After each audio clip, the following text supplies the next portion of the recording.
اور علاج کے لیے ہے، اور یہ پلے انٹرٹینمنٹ آف KSB فاؤنڈیشن کی طرف سے 25,000 روپے، ٹھیک ہے، اور ان کے علاج کے لیے.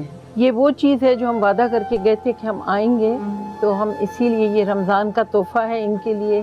تو اللہ تعالیٰ ہم سب کو توفیق دے، جس طرح پلے انٹرٹینمنٹ اور KSB فاؤنڈیشن نے اپنا وعدہ پورا کیا رمضان کے حساب سے یہ تحفہ ان کے لیے، اور یہ ہماری کوشش ہوگی کہ ہم آئندہ بھی آپ کی جو بھی ہم کر سکے اللہ تعالیٰ اپنا رحم فرمائیں اور آپ کو سلامت رکھے، آپ اپنی بچی کو بھی دیکھیں اور ہر مشکل آسان کریں. ٹھیک ہے، شکریہ. اللہ کا فرمان ہے اور نیکی کا سامان، رمضان ہے احسان، یہ رمضان ہے احسان.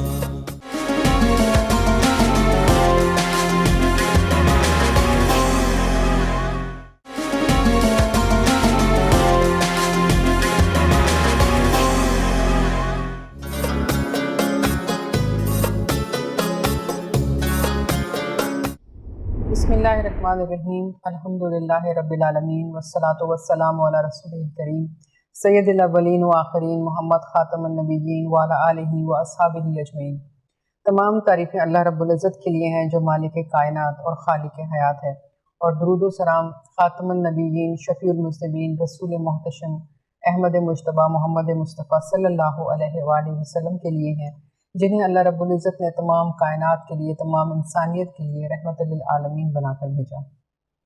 رمضان اور سیرت رسول صلی اللہ علیہ وآلہ وسلم کی ایک اور ایپیسوڈ کے ساتھ حاضر ہیں، اور آج جو ہمارے پروگرام کا موضوع ہے وہ ہے نظر بد اور جادو کے اثرات کو دور کرنے کا طریقہ.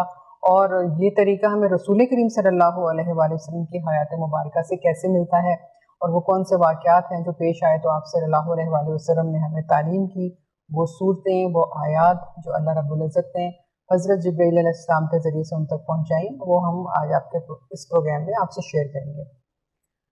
بنی اسد میں کچھ لوگ ایسے تھے کہ جب نظر بد کے حوالے سے انہیں کوئی کام کرنا ہوتا وہ 3 دن تک کھانے پینے سے ناغہ کرتے اور کچھ پڑھتے رہتے، اور پھر جس چیز کو دیکھتے یا جس شخص کو دیکھتے یا اس کو ٹوک دیتے تو اسے نظر بد لگ جاتی. اور یہ ایک ایسا سلسلہ تھا جو وہاں پر بہت عرصے سے چلتا چلا آ رہا تھا. تو قریش نے سوچا کہ کیوں نہ ان لوگوں کو ہم بھی بلائیں اور ان سے کسی طریقے سے کام لیتے ہوئے نبی کریم صلی اللہ علیہ وآلہ وسلم کو نظر بد لگوائیں اور نعوذ باللہ انہیں کوئی نقصان پہنچانے کی کوشش کریں. تو یہ سوچ کر انہوں نے ان 3 لوگوں کو بلایا جو یہ کام کیا کرتے تھے، اور انہیں کہا کہ آپ نبی کریم صلی اللہ علیہ وآلہ وسلم کے حوالے سے کام کریں. انہوں نے 3 دن تک کھانے پینے سے ناغہ کیا، کچھ پڑھتے رہے، اور پھر نبی کریم صلی اللہ علیہ وآلہ وسلم کے پاس آئے. آپ نماز پڑھ کے اٹھ رہے تھے، آپ کو انہوں نے غور سے دیکھا اور کچھ ٹوکا، جس کے کچھ برے اثرات آپ صلی اللہ علیہ وآلہ وسلم پر پڑے، اور آپ صلی اللہ علیہ وآلہ وسلم تھوڑے سے بیمار ہو گئے. اس وقت اللہ رب العزت نے سورہ قلم کی آخری 2 آیات کا نزول فرمایا، اور حضرت جبرائیل علیہ السلام نے وہ آیات آ کر آپ صلی اللہ علیہ وآلہ وسلم کو بتائیں کہ جن کے پڑھنے سے نظر بد کے اثرات دور ہو جاتے ہیں. سورہ قلم کی آخری 2 آیات، آیت نمبر 51 اور آیت نمبر 52، وہی یکاد الذین کفروا، یہ دونوں آیات جو آخر کی ہیں، اس کو پڑھنے سے آپ صلی اللہ علیہ وآلہ وسلم نے بتایا کہ پھر کس طرح سے نظر بد دور ہو جاتی ہے. تو گویا آپ صلی اللہ علیہ وآلہ وسلم جب اس چیز سے گزرے اور پھر اللہ رب العزت نے آپ کو بتا دیا کہ نظر بد ہے اور کس طرح سے دور ہوگی، پھر آپ نے ان آیات کو پڑھا اور اللہ تعالیٰ نے آپ کو شفا یاب کیا، اور پھر آپ نے اپنے صحابہ کو بتایا کہ نظر بد جو ہے وہ حق ہے، یعنی وہ اپنا اثر کرتی ہے. آپ نے فرمایا یہاں تک کہ انسان کو موت تک پہنچا دیتی ہے، اور آپ نے فرمایا کہ اونٹ کو ہنڈیا تک پہنچا دیتی ہے. آپ نے فرمایا کہ تقدیر کو بدل دیتی ہے، یعنی انسان کے نصیب میں موت نہیں لکھی ہوتی، لیکن نظر بد لگنے کی وجہ سے، اس کے برے اثر کی وجہ سے جو ہے پھر ایسے معاملات ہو جاتے ہیں کہ انسان ان کو سنبھال نہیں پاتا، اور یہاں تک کہ اس کا انتقال بھی ہو جاتا ہے. ام المومنین حضرت عائشہ صدیقہ رضی اللہ تعالیٰ عنہ کہتی ہیں کہ جب کچھ ایسے معاملات ہوئے تو حضرت جبرائیل علیہ السلام نے کلمات سکھائے رسول کریم صلی اللہ علیہ وآلہ وسلم کو آ کر اللہ تعالیٰ کے حکم سے کہ کس طرح سے ان چیزوں سے انسان بچ سکتا ہے.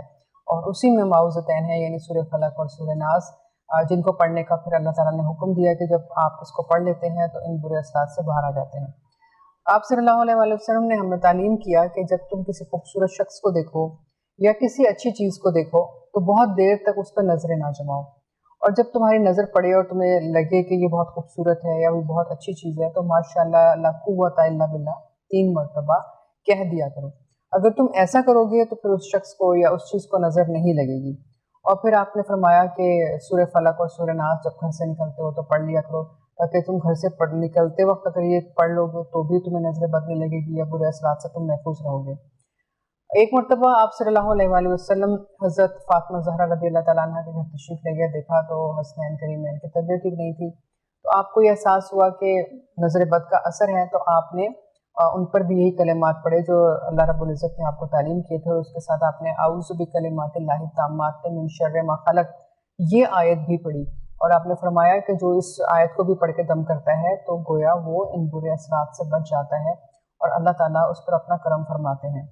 اسی طرح حضرت ابراہیم علیہ السلام اپنے بیٹوں حضرت اسحاق علیہ السلام اور حضرت اسماعیل علیہ السلام پر بھی نظر بد کی دعا پڑھا کرتے تھے، اور آپ فرمایا کرتے تھے جو آیت آپ پڑھتے تھے وہ آپ نے سکھائے بھی، اور آپ فرمایا کرتے تھے کہ ان آیات کو پڑھ لینا جو ہے وہ گویا اپنی حفاظت ہے۔ پھر اسی طرح حضرت یعقوب علیہ السلام نے اپنے بیٹوں کو بھی جب وہ شہر میں داخل ہو رہے تھے اور سب مل کر اکٹھا ہو کر مصر گئے تو آپ نے فرمایا تھا کہ جب تم داخل ہونے لگو تو شہر کے ایک ہی دروازے سے تمام بھائی ایک ساتھ داخل نہ ہونا بلکہ الگ الگ دروازوں سے داخل ہونا۔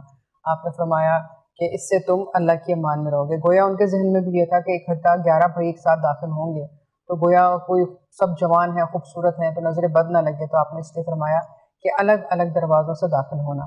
تو گویا نظر بد ایک ایسا سلسلہ ہے جو ازل سے ہے، اور انبیاء کرام نے بھی اس چیز کو دیکھا اور محسوس کیا، خود بھی بہت سے انبیاء کرام اس چیز سے گزرے، خود ہمارے آقا محمد صلی اللہ علیہ وآلہ وسلم پر بھی ایسا تھوڑا سا اثر ہوا، جسے اللہ رب العزت نے ان کی امت کو تعلیم کرنے کے لیے پھر یہ بتایا کہ کیا چیز پڑھنی چاہیے اور کس طریقے سے اپنے آپ کو ان چیزوں سے بچایا جا سکتا ہے۔ ام المومنین حضرت عائشہ صدیقہ رضی اللہ تعالیٰ عنہ بیان کرتی ہیں کہ رسول کریم صلی اللہ علیہ وآلہ وسلم ہم لوگوں کو تعلیم کرتے کہ جب کوئی بیمار ہو تو اس پر سورہ فلق اور سورہ ناس پڑھ کر دم کر دیا کرو، اور آپ کا یہ معمول تھا کہ اگر کوئی گھر میں بیمار ہو جاتا تو سب سے پہلے آپ یہی دونوں صورتیں پڑھا کرتے تھے، یا پھر سورہ قلم کی آخری 2 آیات، اور اس کے علاوہ اعوذ بکلمات اللہ التامات من شر ما خلق، یہ وہ آیات تھیں یا یہ وہ صورتیں تھیں جو بیماری کی صورت میں یا نظر بد کی صورت میں آپ پڑھا کرتے تھے، اور ہم لوگوں کو بھی تلقین کیا کرتے تھے کہ یہ پڑھ لیا کرو۔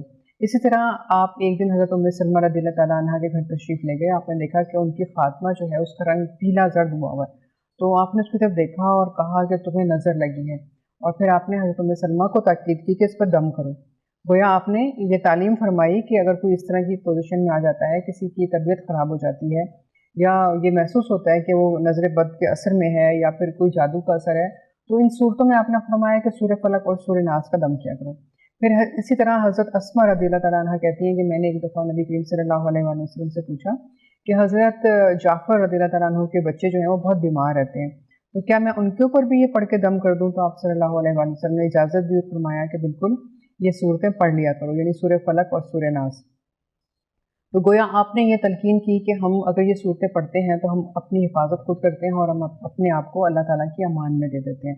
اور آپ کا یہ معمول تھا کہ آپ فجر کی نماز میں جب آپ سنتیں پڑھتے تو سورہ قل اعوذ برب الفلق اور قل اعوذ برب الناس ضرور اس میں پڑھا کرتے، اور دوسری مطلب اگر سنتوں میں یہ پڑھ رہے ہیں تو پھر فرض میں آپ قل یا ایھا الکافرون اور قل هو اللہ احد پڑھا کرتے، یعنی یہ 4 صورتیں ایسی تھیں، چاروں قل، کہ آپ صلی اللہ علیہ وآلہ وسلم کا معمول تھا کہ فجر کی نماز میں آپ یہ پڑھا کرتے تھے۔ تو گویا آپ نے اس وقت بھی ہمیں یہ پیغام دیا کہ جب فجر کی نماز میں آپ صبح سویرے جب اٹھ کے پہلی نماز پڑھتے ہیں، اللہ تعالیٰ کی پہلی عبادت کرتے ہیں، تو اس میں اگر آپ یہ 4 قل پڑھ لیتے ہیں تو گویا آپ اللہ کی امان میں آ جاتے ہیں۔ اسی طرح پھر ہمیں مختلف روایات سے پتہ چلتا ہے کہ حضرت علی کرم اللہ وجہ نے فرمایا کہ اگر آپ فجر کی نماز کے بعد 10 مرتبہ قل هو اللہ پڑھ لیتے ہیں تو بھی آپ اللہ کی امان میں آ جاتے ہیں۔ اور اس کے علاوہ ہمیں آیت الکرسی پڑھنے کی بھی تاکید کی گئی کہ فرض نماز کے بعد اس کو پڑھ لیا کرو۔ تو گویا ہر نماز میں ہم اگر ایک دفعہ اسی طرح آیت الکرسی پڑھتے ہیں تو ہم اللہ کی امان میں آ جاتے ہیں۔ تو یہ وہ اللہ تعالیٰ کے کلمات ہیں، پاک کلمات ہیں، پاک نام ہیں، جو کہ ہمیں اپنی امان میں لے لیتے ہیں، آفت میں لے لیتے ہیں، اور ہمیں نقصانات سے بچاتے ہیں، نظر بد سے بچاتے ہیں، ہمیں جادو سے یا اس قسم کے اثرات سے بچاتے ہیں۔ اور آپ صلی اللہ علیہ وآلہ وسلم جب کبھی بھی بیمار ہوتے، حضرت جبرائیل علیہ السلام آپ کے پاس آتے تو ان کی دعا ہمیشہ یہی ہوتی تھی، کہ جس کا ترجمہ اس طرح سے ہے کہ میں اللہ تعالیٰ کے پاک نام کی برکت سے مدد چاہتا ہوں کہ وہ آپ کو اس بیماری سے شفا دے جس میں آپ مبتلا ہیں، آپ کو حسد کرنے والوں کے حسد سے بچائے اور نظر بد سے محفوظ فرمائے۔ تو گویا نظر بد کے لیے، حسد کے لیے اور بیماری کے لیے جو بھی آپ کی تکلیف ہوتی تو حضرت جبرائیل علیہ السلام اس طرح سے آپ پر دم کیا کرتے تھے، اور آپ صلی اللہ علیہ وسلم فرمایا کرتے تھے جب کوئی بیمار ہو اور کسی کی ایسی کیفیت ہو کہ تمہیں لگے کہ اس کے اوپر نظر بد کا اثر ہے یا ایسی کوئی کیفیت ہے، تو آپ فرمایا کرتے کہ اپنا سیدھا ہاتھ اس کے اوپر رکھ کے یہ پڑھا کرو۔ ام المومنین حضرت عائشہ صدیقہ رضی اللہ تعالیٰ عنہ کہتی ہیں کہ جب کبھی آپ صلی اللہ علیہ وآلہ وسلم بیمار ہوتے تو میں بجائے اپنا ہاتھ رکھنے کے آپ ہی کا ہاتھ مبارک دایاں ہاتھ لے کر آپ کے جسم پہ پھیرتی جاتی اور سورہ فلق اور سورہ ناس پڑھتی جاتی، کیونکہ آپ کے ہاتھ سے زیادہ مقدم اور محترم اور برکت والا اور کس کا ہاتھ ہو سکتا تھا۔ تو گویا آپ ان کی بہتری کے لیے بھی، ان کو شفا دلانے کے لیے بھی آپ ہی کا ہاتھ مبارک استعمال کرتی، اور یہ دونوں صورتیں جو تھیں آپ مستقل تلاوت کرتی رہتی تھیں تاکہ اللہ کے پیارے حبیب محمد صلی اللہ علیہ وآلہ وسلم جلد شفا یاب ہو جائیں۔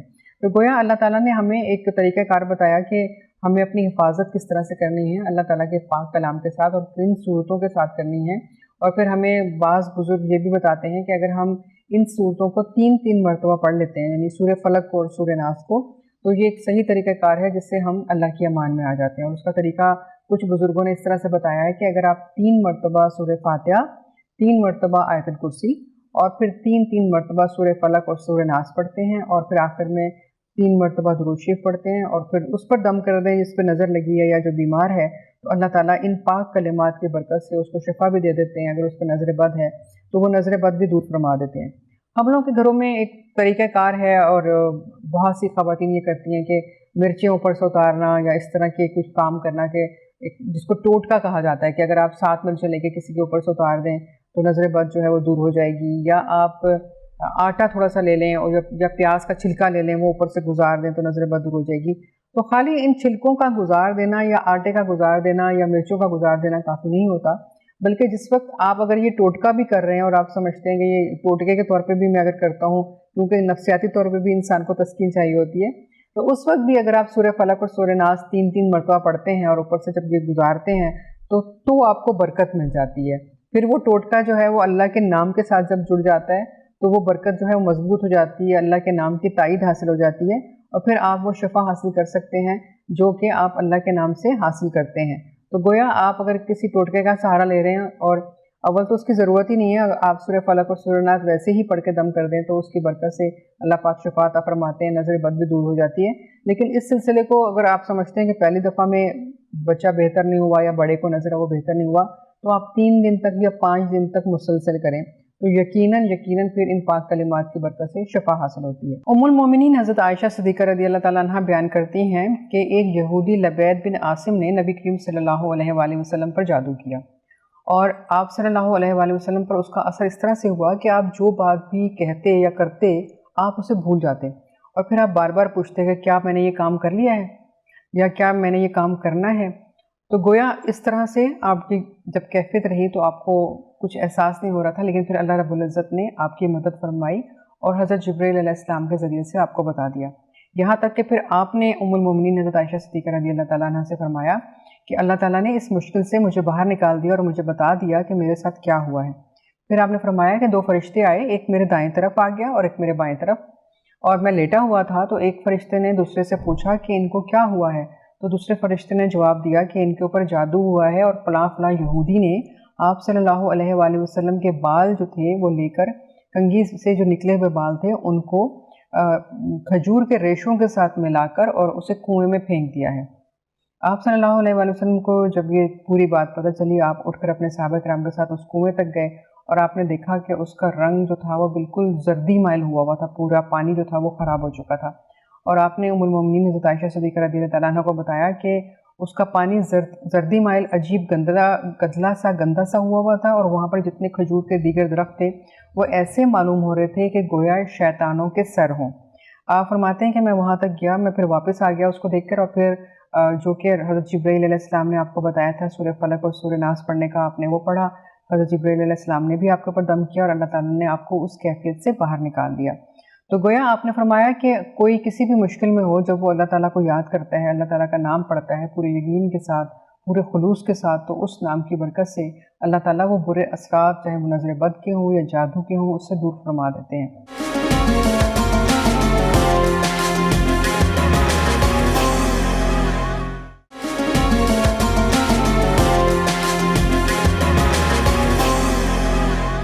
حضرت عثمان بن ابی الاس فرماتے ہیں میرے جسم میں ایک جگہ پہ درد تھا اور مستقل ہوئے جا رہا تھا، تو میں رسول کریم صلی اللہ علیہ وآلہ وسلم کی خدمت اقدس میں حاضر ہوا اور ان سے پوچھا کہ میں کیا کروں، تو آپ صلی اللہ علیہ وآلہ وسلم نے فرمایا کہ اپنا دایاں ہاتھ درد کی جگہ پر رکھو، 3 مرتبہ بسم اللہ الرحمن الرحیم پڑھو، اور پھر اعوذ بکلمات اللہ التامات من شر ما خلق 3 مرتبہ یہ بھی پڑھو، تو انشاءاللہ اللہ تعالیٰ تمہیں شفا عطا فرمائیں گے۔ وہ کہتے ہیں کہ میں نے اسی طرح سے پڑھا اور اللہ تعالیٰ نے مجھے شفا عطا کی اور میرا درد جاتا رہا۔ حضرت ابو سعید خدری رحمۃ اللہ علیہ کہتے ہیں کہ ایک مرتبہ ہم صحابہ کرام کے ساتھ ایک قبیلے کے پاس سے گزر رہے تھے، اور ہم ایک لمبے سفر سے آئے تھے اور ہمیں بھوک بہت لگ رہی تھی، تو ہم نے ان قبیلے والوں سے درخواست کی کہ ہمیں تھوڑا یہاں رکنے کا موقع دیں اور اگر ہو سکے تو کھانے پینے کا کچھ بندوبست کر دیں، تو انہوں نے ہمیں صاف منع کر دیا۔ ہم اس قبیلے سے گزرتے ہوئے تھوڑا سا آگے جا کر بیٹھ گئے۔ ابھی ہمیں بیٹھے ہوئے تھوڑی ہی دیر ہوئی تھی کہ ایک شخص بھاگتا ہوا آیا اور کہنے لگا آپ لوگوں میں سے کسی کو کوئی منتر پڑھنا آتا ہے؟ تو انہوں نے پوچھا کیسا منتر؟ تو اس نے کہا جو ہمارے قبیلے کے سردار ہیں ان کو بچھو نے کاٹ لیا ہے اور وہ بہت تکلیف میں ہے، تڑپ رہے ہیں، تو اگر کسی کو اس کا اتار آتا ہے تو وہ ہماری مدد کرے۔ تو حضرت سید خدری رحمۃ اللہ علیہ کہتے ہیں کہ میں اس کے ساتھ گیا اور میں نے جا کر ان پر دم کیا، وہ شفا یاب ہو گئے، اور جب وہ شفا یاب ہو گئے تو بہت خوش ہوئے اور انہوں نے ہمیں پورا بکریوں کا ایک گلہ دے دیا، اور وہ بہت ساری بکریاں لے کر وہ لوگ جب آئے اور انہوں نے رسول کریم صلی اللہ علیہ وآلہ وسلم کو بتایا، اور وہ پوچھنا ہی چاہتے تھے کہ جو ہم نے خدمت کی اس کے بدلے میں جو انہوں نے ہمیں عطا کیا تو کیا ہم اس کو قبول کر سکتے ہیں اور کیا ہم اس کو استعمال کر سکتے ہیں؟ تو آپ صلی اللہ علیہ وآلہ وسلم پہلے تو بہت مسکرائے اور ان سے پوچھا کہ تم نے کیا دم کیا تھا؟ تو انہوں نے فرمایا کہ میں نے سورہ فاتحہ پڑھ کے دم کیا تھا۔ تو آپ نے فرمایا کہ ہاں تم نے بالکل صحیح کیا، اور تم خوب جانتے ہو کہ اس میں اللہ نے کتنی شفا رکھی ہے۔ اور آپ صلی اللہ علیہ وآلہ وسلم نے نہ صرف یہ کہ ان کو اجازت دی کہ وہ ان بکریوں کو استعمال کر سکتے ہیں، یعنی کہ وہ ان کو کھا سکتے ہیں، ان کو اجازت ہے چاہیں تو رکھ سکتے ہیں، اور اس میں سے کچھ حصہ نبی کریم صلی اللہ علیہ وآلہ وسلم کو بھی دیا گیا۔ اس کے بعد ہمیں بہت سارے ایسے واقعات ملتے ہیں جن میں سورہ فاتحہ کے حوالے سے ہمیں پتہ چلتا ہے کہ اس کو سورہ شفا بھی کہا جاتا ہے، اور جب بھی کسی مریض پر اس کو پڑھ کے دم کیا جاتا ہے 7 مرتبہ یا 11 مرتبہ، اور بہت دفعہ لوگ جو ہیں اس کو 41 مرتبہ بھی پڑھتے ہیں، تو یقیناً اور یہ بھی ہمیں پتہ ہونا چاہیے کہ ہم سورہ فاتحہ جتنی دفعہ بھی پڑھتے ہیں اتنی دفعہ ہر مرتبہ بسم اللہ کے ساتھ پڑھتے ہیں، اور اس کو بسم اللہ کے بغیر نہیں پڑھا جاتا۔ جب ہم 41 مرتبہ اس کو پڑھ کے دم کرتے ہیں کسی مریض کے اوپر، یا پانی دم کر کے اس کا پانی پلاتے ہیں، تو جس مقصد کے لیے، جس بھی بیماری کے لیے دم کیا جاتا ہے، تو اللہ رب العزت کے اس پاک نام سے شفا حاصل ہوتی ہے اور مریض جو ہے وہ ٹھیک ہو جاتا ہے۔ تو گویا یہ بہت ساری آیات ہیں یا بہت ساری وہ صورتیں ہیں جو قرآن کریم نے ہمیں دے دی اور رسول کریم صلی اللہ علیہ وآلہ وسلم نے عمل کر کے ہمیں بتا دی اور دکھا دی کہ جب کوئی بیمار ہو یا کسی کے اوپر کوئی برے اثرات ہوں تو کس طریقے سے وہ اپنے آپ کو اللہ تعالیٰ کا پاک نام لے کے بچا سکتا ہے یا ان اثرات سے اپنے آپ کو باہر نکال سکتا ہے۔ ام المومنین حضرت عائشہ صدیقہ رضی اللہ تعالیٰ عنہ بیان کرتی ہیں کہ آپ صلی اللہ علیہ وآلہ وسلم نے کچھ لوگوں کو بچھو اور سانپ کے کاٹے ہوئے کے دم کی بھی اجازت دی تھی، اور آپ صلی اللہ علیہ وآلہ وسلم فرمایا کرتے تھے کہ اگر اللہ تعالیٰ کا پاک نام پڑھنے سے کسی کی تکلیف دور ہو جاتی ہے تو کیوں نہ اس کو پڑھ لیا جائے۔ ایک مرتبہ ایک شخص نبی کریم صلی اللہ علیہ وآلہ وسلم کی خدمت میں حاضر ہوا، بہت تکلیف میں تھا، کہنے لگا مجھے رات کو بچھو نے کاٹ لیا اور میں نے ساری رات بے انتہا تکلیف میں کاٹی ہے۔ تو آپ صلی اللہ علیہ وآلہ وسلم نے اسے کہا کہ اگر تم شام کے وقت 3 مرتبہ اعوذ بکلمات اللہ التامات من شر ما خلق پڑھ لیتے تو تم اس تکلیف سے نہ گزرتے۔ گویا آپ صلی اللہ علیہ وآلہ وسلم نے جہاں جہاں یہ بتایا کہ کیا پڑھنا ہے، وہاں وہاں آپ نے یہ بھی بتایا کہ اپنی حفاظت کا پہلے سے بندوبست کرو، یعنی اگر تم فجر کی نماز میں چاروں کل نہیں پڑھتے ہو تو تم فجر کی نماز کے بعد جو ہے یہ چاروں کل بھی پڑھ لو، یا جو سورہ فلق اور سورہ ناس خاص طور سے جس کی تاکید کی گئی ہے یہ پڑھ لو 3 مرتبہ، 3 مرتبہ اعوذ بکلمات اللہ التامات من شر ما خلق پڑھ لو، تو گویا پھر تم صبح سے لے کے شام تک اللہ کی امان میں آ جاتے ہو۔ پھر ایسے تمام کیڑے مکوڑوں کا کاٹنا یا نظر بد کا لگنا یا جادو کے اثرات کا ہونا تم پر اثر نہیں کرے گا۔ اور اسی طریقے سے جب تم مغرب کے وقت ان کلمات کو دوبارہ سے پڑھ لیتے ہو تو پھر تم صبح تک اللہ تعالیٰ کی امان میں آ جاتے ہو۔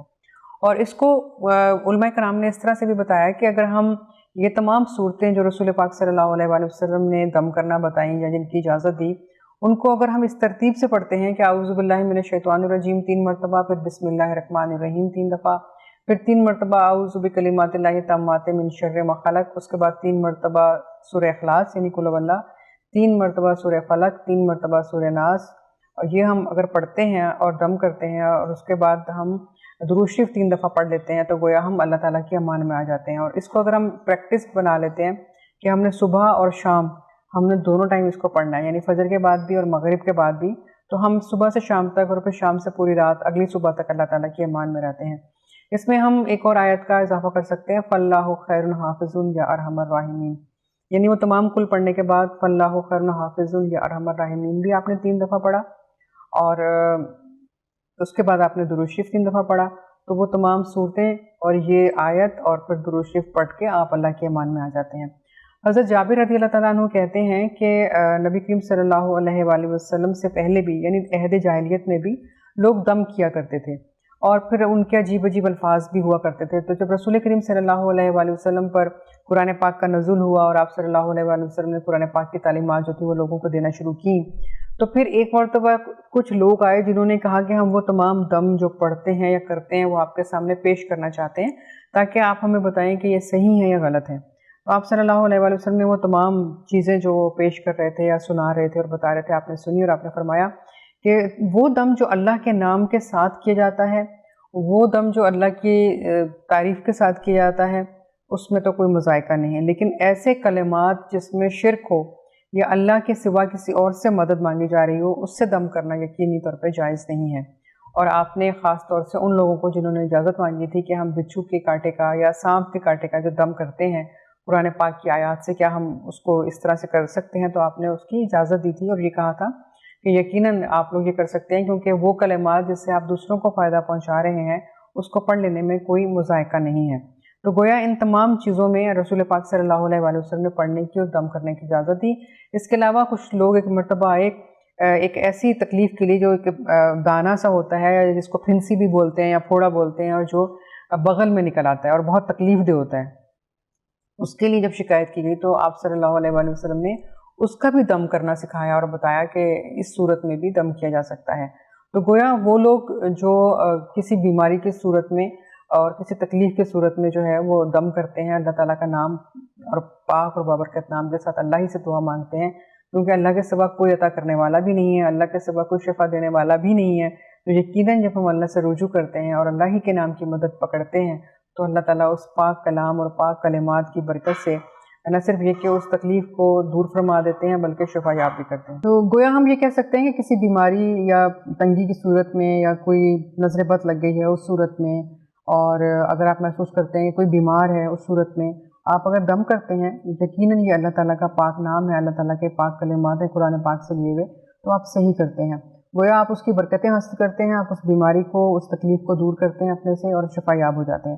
رسول پاک صلی اللہ علیہ وآلہ وسلم جب دعا کیا کرتے کسی کی بیماری پر یا کسی کو نظر لگ جاتی تو آپ فرمایا کرتے پروردگار تو ہی عطا کرنے والا ہے، تیرے سوا کون ہے جو شفا دے، تیرے سوا کون ہے جو اس بیماری کو دور فرمائے، تو اس بیماری کو دور فرما دے، اگر اس میں نظر بد ہے تو اس نظر بد کو دور فرما دے، اس کو شفا عطا فرما، اس کو صحت کاملہ عطا فرما۔ ان لفظوں کے ساتھ آپ دعا فرمایا کرتے اور بیمار جو تھا وہ شفا یاب ہو جاتا۔ ام المومنین حضرت عائشہ صدیقہ رضی اللہ تعالیٰ عنہ بیان کرتے ہیں کہ آپ اپنا دایاں ہاتھ اس جگہ پہ رکھا کرتے تھے جہاں پر کسی کو تکلیف ہوا کرتی تھی۔ حضرت عبداللہ بن عباس کہتے ہیں کہ ہمیں نبی کریم صلی اللہ علیہ وآلہ وسلم نے یہی بتایا کہ جو نظر ہے وہ حق ہے، یعنی نظر جو ہے وہ انسان کو بیمار بھی کر دیتی ہے، وہ انسان کو یہاں تک کہ اس کو موت تک لے جاتی ہے، وہ تقدیر کو بدل کے رکھ دیتی ہے اور زندگی میں تبدیلیاں آ جاتی ہیں، بہت سارے مسائل ہو جاتے ہیں۔ تو گویا یہ ایک ایسا عمل ہے جس سے ہم اگر بچنا چاہیں تو اس کا ایک ہی طریقہ ہے جو رسول کریم صلی اللہ علیہ وآلہ وسلم نے بتایا کہ ہم سورہ فلق اور سورہ ناس صبح شام پڑھتے رہیں، اور اس کے علاوہ سورہ قلم کی جو 2 آیات بتائی گئی ہیں ان کو ہم پھر باقاعدگی سے پڑھیں، کم از کم 3 مرتبہ یا 5 مرتبہ یا 7 مرتبہ پڑھیں۔ سورہ قلم کی آیت نمبر 51 اور 52 وَإِن يَكَادُ الَّذِينَ كَفَرُوا لِيُزْلِقُونَكَ، یہاں سے لے کے آخر تک اس کو ہم پڑھیں، اور شروع میں اور آخر میں درود شریف کا پڑھنا بھی بے حد ضروری ہے 3 مرتبہ۔ جب ہم یہ پڑھ کے دم کریں گے، اگر کسی کو بھی کوئی تکلیف ہے یا کوئی اس کو نظر بد ہے تو یقیناً وہ شفا یاب ہو جائے گا۔ حضرت اسماء بنت امیس رضی اللہ تعالیٰ عنہ فرماتی ہیں کہ میں بھی رسول پاک صلی اللہ علیہ وآلہ وسلم سے ایسے معاملات پہ رہنمائی لیا کرتی تھی کہ جب کوئی بچے بیمار ہو جایا کرتے یا کسی کو ایسا معاملہ ہوتا کہ مجھے لگتا کہ اس کو نظر بد ہے، تو میں رسول کریم صلی اللہ علیہ وآلہ وسلم سے پوچھا کرتی اور آپ مجھے اجازت دے دیا کرتے کہ سورہ فلق اور سورہ ناس پڑھ کے دم کر دو تو یقیناً اس کا مسئلہ ٹھیک ہو جائے گا۔ ایک اور آیت قرآن پاک میں ہمیں ملتی ہے جس کے بارے میں ہمیں پتہ چلتا ہے، بزرگ ہمیں بتاتے ہیں کہ اگر ہم اس آیت کو، اگر کسی کو بہت تکلیف ہے کسی جگہ پر جسم میں اور وہ درد ٹھیک نہیں ہو رہا اور ہم اس کو پڑھتے ہیں 7 مرتبہ تو اللہ تعالیٰ شفا عطا فرماتے ہیں۔ تو وہ آیت اس طرح سے ہے، وَبِالْحَقِّ أَنزَلْنَاهُ وَبِالْحَقِّ نَزَلَ وَمَا أَرْسَلْنَاكَ إِلَّا مُبَشِّرًا وَنَذِيرًا۔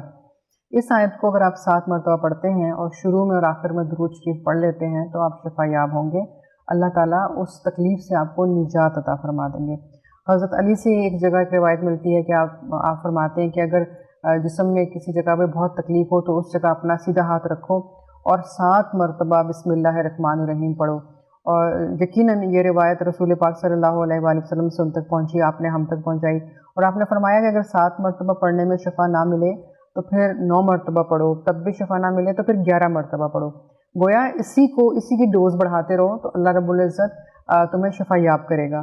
اسی طرح سے کچھ روایات میں ہمیں پتہ چلتا ہے کہ رسول پاک نے سورہ ناس کو بھی 11 مرتبہ پڑھنے کی تاکید فرمائی۔ آپ نے فرمایا کہ اگر جسم میں کہیں درد ہے، تکلیف ہے تو اور وہ ٹھیک نہیں ہو رہا تو اس جگہ پر سیدھا ہاتھ رکھو جہاں پہ تکلیف ہے یا درد ہے، اور پھر 11 مرتبہ سورہ ناس پڑھو، ہر مرتبہ بسم اللہ الرحمن الرحیم کے ساتھ، اور اس کے شروع میں اور آخر میں درود پاک پڑھنا نہیں بھولنا، وہ ضروری ہے۔ جب ہم درود پاک پڑھ کے کوئی بھی دعا پڑھتے ہیں اور کوئی بھی کلمات ادا کرتے ہیں، دعا مانگتے ہیں، تو یقیناً اس کی برکتوں میں اضافہ ہوتا ہے اور ہمیں شفا مل جاتی ہے۔ تو گویا یہ وہ کلمات ہیں جن کو ہمیں پڑھتے رہنا ہے، اپنے لیے بھی دوسروں کے لیے بھی، اور بچوں کو اس بات کی تلقین کرنی ہے کہ وہ ان آیات کو سیکھ لیں، ان کو سمجھ لیں، ان صورتوں کو یاد کر لیں، کیونکہ جب بچے صورتیں یاد کرنا شروع کرتے ہیں تو ابتدا میں تمام گھر والے جو ہیں وہ چھوٹی صورتیں جن میں سورہ فلق اور سورہ ناس بھی شامل ہے بچوں کو سکھائی جاتی ہیں۔ اگر یہ ایک پریکٹس بنا لیں کہ صبح گھر سے نکلنے سے پہلے آپ کو 3 مرتبہ سورہ فلق اور سورہ ناس پڑھنی ہے، اسی طرح جب آپ گھر آ جاتے ہیں اور مغرب کی نماز ادا کر رہے ہوتے ہیں تو مغرب کی نماز کے بعد اس کو 3 مرتبہ پڑھنا ہے، تو گویا پورے دن اور پھر پوری رات آپ اللہ کی امان میں آ جاتے ہیں۔ یہ بہت مختصر سی چھوٹی چھوٹی سی آیتیں ہیں، بہت چھوٹی چھوٹی سی صورتیں ہیں، لیکن ان کی فضیلتیں، ان کی برکتیں بہت زیادہ ہیں۔ اسی طرح سورہ فاتحہ کے حوالے سے جیسے میں نے آپ کو بتایا کہ اگر اس کو ہم 7 مرتبہ پڑھ کے دم کرتے ہیں یا 11 مرتبہ پڑھتے ہیں یا 9 مرتبہ پڑھتے ہیں اور آگے پیچھے درود شریف پڑھ کے، اسی طریقے سے آپ 3 مرتبہ درود شریف پہلے پڑھ لیں، 3 مرتبہ بعد میں پڑھ لیں، اور اگر آپ ایکولی درود شریف پڑھنا چاہ رہے ہیں کہ 11 مرتبہ جیسے سورہ فاتحہ پڑھی ہے تو شروع میں بھی آپ 11 مرتبہ درود شریف پڑھ لیں اور آخر میں بھی درود شریف 11 مرتبہ پڑھ لیں تو اس کی بہت زیادہ فضیلت ہے۔ پھر اگر آپ اس کو مسلسل پڑھیں کئی روز تک، اگر آپ کی تکلیف ٹھیک نہیں ہو رہی ہے، جیسے میں نے بیچ میں بھی آپ کو بتایا کہ اگر آپ اس کو 41 مرتبہ پڑھتے ہیں سورہ فاتحہ کو، جسے سورہ شفا بھی کہا جاتا ہے، تو بڑی سے بڑی تکلیف جو ہے اللہ تعالیٰ اس میں شفا عطا فرما دیتے ہیں۔ اگر آپ فجر کی نماز میں اس کی ایک عادت بنا لیں کہ فجر کی نماز پڑھنے کے بعد آپ نے درود شریف کے ساتھ سورہ فاتحہ کو 41 مرتبہ پڑھنا ہے، اور آپ خود بیمار ہیں تو اپنے اوپر دم کر لیں، اگر کوئی دوسرا بیمار ہے تو اس پر دم کر دیں، تو آپ یقین کریں کہ بہت جلد اللہ تعالیٰ ان پاک کلمات کی برکت سے شفا عطا فرماتے ہیں، اور کوئی بھی تکلیف، یہاں تک کہ بہت سے لوگوں نے کہا کہ کینسر جیسا مرض جو ہے وہ بھی سورہ فاتحہ سے اس سے شفا مل گئی ان مریضوں کو جن کے اوپر اس کا دم کیا گیا۔ تو اگر آپ کسی بھی صورت کو جو میں نے آپ کو بتائی ہیں ان میں سے، خاص طور سے سورہ فاتحہ کو بیماریوں کے حوالے سے پڑھتے ہیں تو شفا ملے گی، سورہ فلق اور ناس کو پڑھتے ہیں تو جادو سے بچاؤ کی صورت آپ کو ملے گی، اس کے علاوہ نظر بد سے بچاؤ ملے گا، اور پھر رسول پاک کی یہ تاکید کہ جب کوئی خوبصورت چہرہ دیکھو یا کوئی خوبصورت چیز دیکھو تو ماشاءاللہ لا قوت الا باللہ پڑھ لیا کرو، اس کی عادت بنا لیں تو یقیناً آپ خود بھی اللہ کی امان میں رہتے ہیں، دوسروں کو بھی اللہ کی حفاظت میں رکھتے ہیں، اور کبھی بھی بری نیت سے کسی چیز کو بار بار دیکھنا یا یہ سوچنا کہ بجائے رش کرنے کے آپ حسد کی نگاہ سے دیکھ رہے ہوں تو وہ اس شخص کو تو نقصان پہنچاتا ہی ہے، لیکن اصل میں آپ کو بھی نقصان پہنچاتا ہے، کیونکہ اللہ تعالیٰ فرماتے ہیں کہ جب کوئی شخص حسد کی نگاہ سے دوسرے کی طرف دیکھتا ہے تو وہ میری تقسیم پر اصل میں حسد کر رہا ہوتا ہے کہ اللہ نے اس کو کیوں نوازا اور مجھے کیوں نہیں نوازا۔ تو اللہ کی تقسیم پہ خوش رہنا چاہیے، نہ تو کسی کو بری نگاہ سے دیکھیں، نہ حسد کی یا بغض کی نگاہ سے دیکھیں کہ اس کو نقصان پہنچے، کیونکہ اس کو نقصان پہنچے گا لیکن ساتھ میں آپ کو بھی نقصان پہنچے گا۔ کوئی اچھی چیز دیکھیں ماشاءاللہ کہیں، اور بلکہ اللہ تعالیٰ کا شکر کریں اور کہیں کہ یا اللہ جس طرح تو نے اس کو عطا کیا ہے اس طرح مجھے بھی عطا کر، جب آپ ان لفظوں کے ساتھ کسی کو اچھی طرح سے دیکھتے ہیں، کسی کی کوئی کامیابی دیکھتے ہیں، کوئی خوبصورتی دیکھتے ہیں، کوئی اچھائی دیکھتے ہیں، اور کوئی کسی کے اچیومنٹ دیکھتے ہیں، اور آپ ان لفظوں کے ساتھ اس کو دعا دیتے ہیں، تو اللہ تعالیٰ پھر آپ کو بھی اس طرح سے عطا کرتے ہیں۔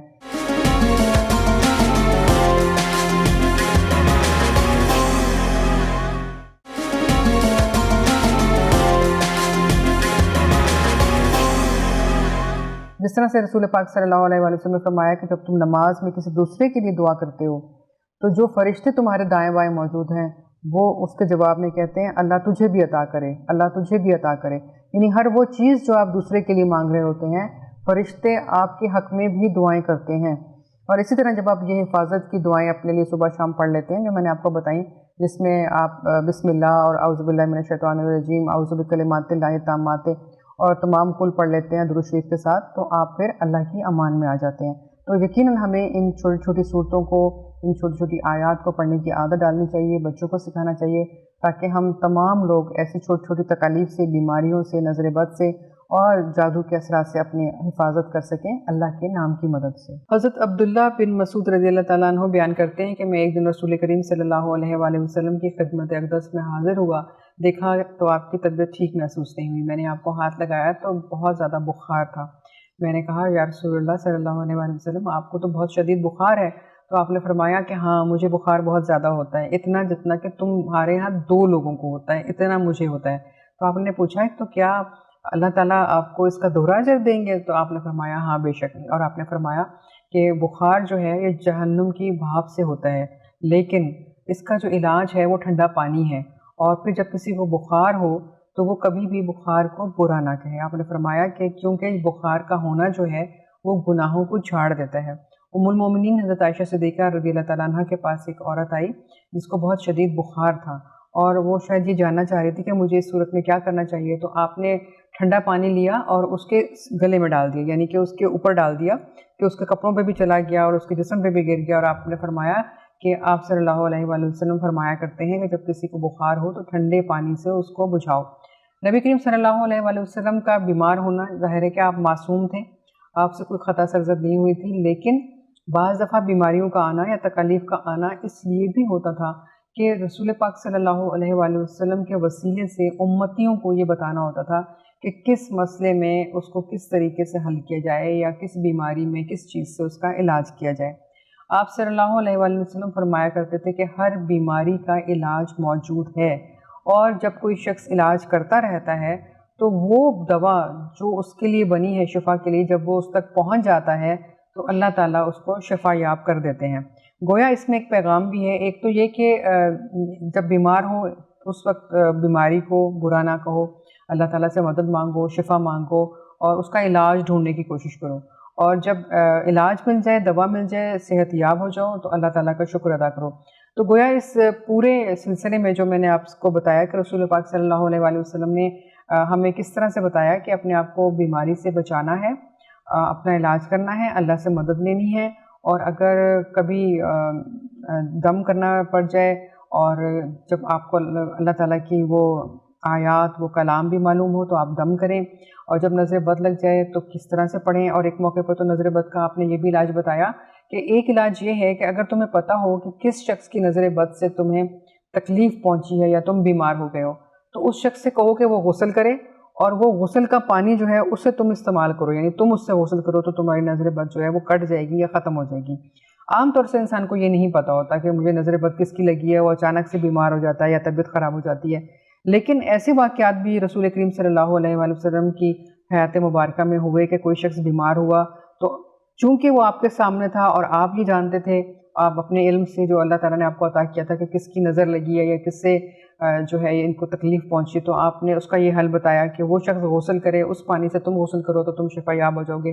لیکن ظاہر ہے کہ ہر صورت میں ایسا ممکن نہیں ہے اور ہر دفعہ انسان کو پتہ بھی نہیں ہوتا، اسی لیے آپ صلی اللہ علیہ وآلہ وسلم نے اس کا علاج ہمیں بتایا کہ ہمیں سورہ فلق اور سورہ ناس پڑھنی ہے، اعوذ بکلمات اللہ التامات من شر ما خلق پڑھنا ہے، اس کے علاوہ ہمیں سورہ قلم کی آخری 2 آیات یعنی 51 اور 52 ان کو پڑھنا ہے 3 مرتبہ یا 5 مرتبہ یا 7 مرتبہ، اور دم کرنا ہے اس شخص کے اوپر جس کو نظر لگی ہے۔ تو یقیناً یہ وہ پاک کلمات ہیں، یہ وہ صورتیں ہیں جو آپ کی بیماری کو، آپ کی تکلیف کو، آپ کے درد کو شفا دیں گی، اس چیز کو دور کر دیں گی، اور آپ کو مسلسل کرتے رہنا ہے جب تک کہ آپ شفا یاب نہ ہو جائیں، اور جب آپ شفا یاب ہو جائیں تو آپ نے اللہ تعالیٰ کا شکر ادا کرنا ہے۔ تو سیرت رسول صلی اللہ علیہ وآلہ وسلم کے حوالے سے ایک اور خوبصورت آپ سے چیز ہم نے شیئر کی اور بتایا کہ رسول اللہ صلی اللہ علیہ وآلہ وسلم نے اپنی حیات مبارکہ میں کن کن معاملات کو، کن کن مسائل کو کس طرح سے حل کیا، اور اپنی امت کو ایک پیغام دے دیا کہ جب تم ان مسائل سے گزرو تو اس کو اس طرح سے حل کرنا، اور ان مسائل سے گزرو تو اس طرح سے حل کرنا۔ گویا ہر مسئلے کا حل موجود ہے، اور ہر مسئلے کے حل میں اللہ کا نام موجود ہے۔ اللہ کے نام میں برکت ہے، فضیلت ہے، وہ آپ کو شفا دیتا ہے، وہ آپ کو رحمت دیتا ہے، اور وہ آپ کو ہدایت اور رہنمائی بھی دیتا ہے۔ جب آپ کسی بھی بیماری میں یا مشکل میں اللہ تعالیٰ کو مسلسل یاد کرتے رہتے ہیں تو اللہ پاک کی ذات سے ہی آپ کو ہدایت مل جاتی ہے، رہنمائی مل جاتی ہے، شفا مل جاتی ہے۔ اس لیے کسی بھی مشکل میں، پریشانی میں، بیماری میں اللہ تعالیٰ کو نہ بھولیں، اللہ تعالیٰ کا ذکر کرتے رہیں۔ اور یہ مہینہ تو ہے ہی فضیلتوں کا، رحمتوں اور برکتوں کا، نہ صرف اپنے لیے بلکہ ان تمام لوگوں کے لیے دعا کرتے رہیں جو بیمار ہیں، جن کو شفا کی ضرورت ہے، جن کو اللہ کی رحمت کی ضرورت ہے۔ کیونکہ بعض دفعہ ایسا بھی ہوتا ہے کہ آپ دوسروں کے لیے دعا کر رہے ہوتے ہیں تو ان سے زیادہ اللہ تعالیٰ آپ کو نواز دیتا ہے، کیونکہ فرشتے آپ کے ساتھ دعا میں شامل ہو جاتے ہیں۔ اس لیے اپنا بہت خیال رکھیے اور اپنے پیاروں کے لیے دعا کرتے رہیے۔ ہمیں اجازت دیجیے، انشاءاللہ آپ سے پھر ملیں گے۔ اللہ حافظ۔